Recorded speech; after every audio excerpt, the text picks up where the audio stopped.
Oh, this game isn't over. The offense needs to continue to play. We can't throw the interception to battle. We can't allow DJ Taylor to pull the football out of DK Metcalf's hands. Those things can't happen. And when Pat Fryer scores, we got to have a conversation on the sideline that whatever has happened for the first 58 minutes of this game is now over. If we get this stop, we're a 5-1 football team in control of our own destiny in the AFC North and in the AFC. Mike Tomlin did not have this team prepared to finish. They're 2-10 on Thursday night road games under Mike Tomlin. 2-10 and 0-7 versus AFC North rivals. So does that make the Steelers contenders or pretenders? I'm asking RC right here on national television. I need an answer. This team, the reason the question is hard is because you got to be the polar opposite. I would give them closer to contender than I would pretender. Okay. Right? I've seen this team this year understand defensively how we need to bring pressure in order to get people around the quarterback and create turnovers. I've seen whether it's Nick Herbig, TJ Watt, Cam Hayward. I've seen all of these players defensively make the plays they need to make. I see 2 sacks from Jalen Ramsey. Aaron Rodgers is obviously exactly who they acquired him to be. Not from a leadership standpoint, from a production standpoint. What I did notice last night was the conversation we had yesterday, though, Stephen. Okay. Who's number 2? Yeah. Are we gonna give the ball to Scotty Miller? Is the ball gonna go to Roman Wilson? Is it gonna be Jonnu Smith? Is it gonna be Darnell Washington? This team is a contender in the sense that I think they're closer to being, or they're a playoff team more so than they're a team that doesn't make the playoffs. But with what I saw last night, that team can't win a championship. Yeah, I got a question to you, Stephen A. Sure. Because when we're having this dynamic, there's obvious connectivity to the Steelers. Yes. From the fans' perspective, obviously, he's playing from the organization. My question is, when you see a game like this, given the circumstances, given the statistics, how do you see them moving forward, and does it give you confidence in them moving forward? You know what I don't like about what I saw last night? The Steelers showed me why they wouldn't win a playoff game. In other words, what you saw from the Steelers last night, we've seen before in a regular season game. We've seen them plummet when they should have ascended. Right. They'll correct the ship enough to be respectable enough to get to the postseason, and then when you get there, that kind of stuff is going to happen. Yeah. If you go up against Indianapolis, Jonathan Taylor's probably going to run all over you. If you go up against Buffalo, it's going to be on the road, all right, in that inclement weather, and Josh Allen's going to find a way to hurt you. You go up against Kansas City, there's nothing to discuss. They'll beat you any which way they want to, okay? You see vulnerabilities, and you're expecting people to step up and to give you the impression this is different. What do you constantly lament? Middle of the road. If you can't be great, be awful. That way, as a result, you can position yourself in the draft, you understand, and potentially free agency, because you know you need a plethora of parts. The problem with the Steelers is they're good enough to be better than half the league, and not good enough to be better than the other half. They're the middle of the road, which means they're good enough to make regular seasons interesting for you. But every Steeler fan know, you looking at this team, that is not a Super Bowl championship legitimate. Well, how much were you paying attention to? Because when they acquired Aaron Rodgers, my thing was this. I believe they'll be a playoff team, and I think they'll struggle to win a first-round game. Right. So you're saying, in watching that game, even with the way Aaron Rodgers played, you think this is still a team that's one and done? That's what has shocked me, because I've seen too many occasions this season, where the Steelers' defense could be exploited. I saw it against the New York Jets. I saw it last night.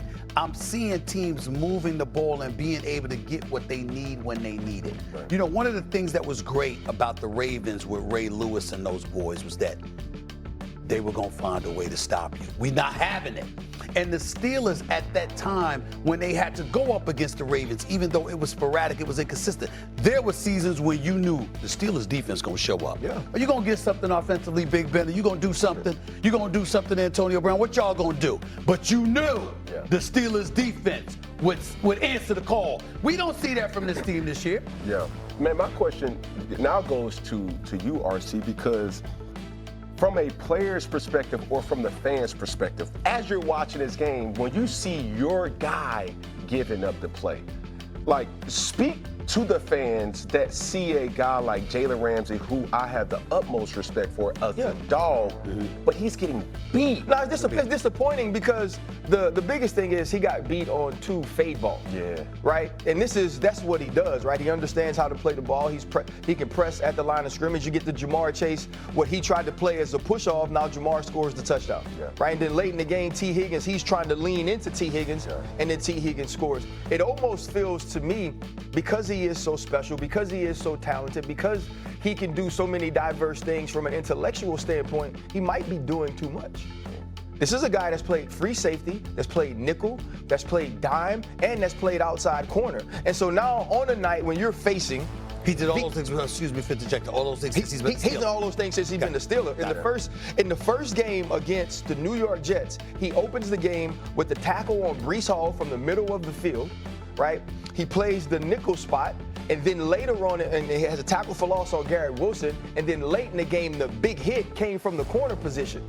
So you're asking a player to move and maneuver into all those roles, and they may have to have an understanding that Jalen Ramsey has to be this thing for the Pittsburgh Steelers, and we have to play this way. And you've seen it with the greats. You've seen it with the greats. Eventually, you get to a point in their careers where we can't say we're just going to leave you out there and have you do it one-on-one each and every game. And I think that's where Terrell Austin failed this team last night. And I think for me personally, what I'm worried about, Cam, is the reliability that's associated with Jalen Ramsey. Because we have to ask him, he's been around for a very long time, and he's done it all.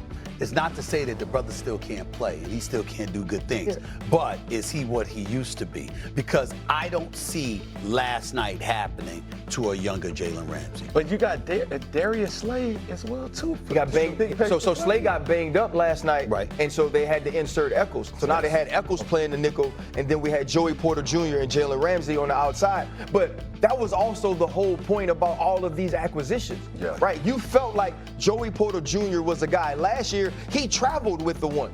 Now you go get Jalen Ramsey, you get Darius Slay. You were supposed to be able to man them up. And listen, I had a conversation with Jalen. Like, that's my dude. He was acquired for this game. Yes. He told us before this game, we are going to have a conversation in the cornerback room about who has who. And I asked him specifically, I said, Jalen, who has one? And he said, that's me.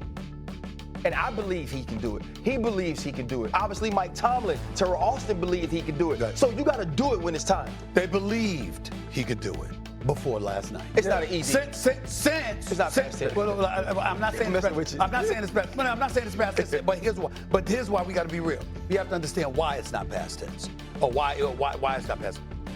Because everybody ain't Jamar Chase. You see what I'm saying? That's true. So you got 256 yards receiving between Jamar Chase and T. Higgins. Both of them was getting both of them. Every time I saw, this is how it felt. You know better than me. You know better. Every time I'm looking at the screen, because we don't see all the angles. Yeah. Every time you looked at the screen and a play was being made by a Bengals wide receiver, Jalen Ramsey was in the picture. Right. Every single time.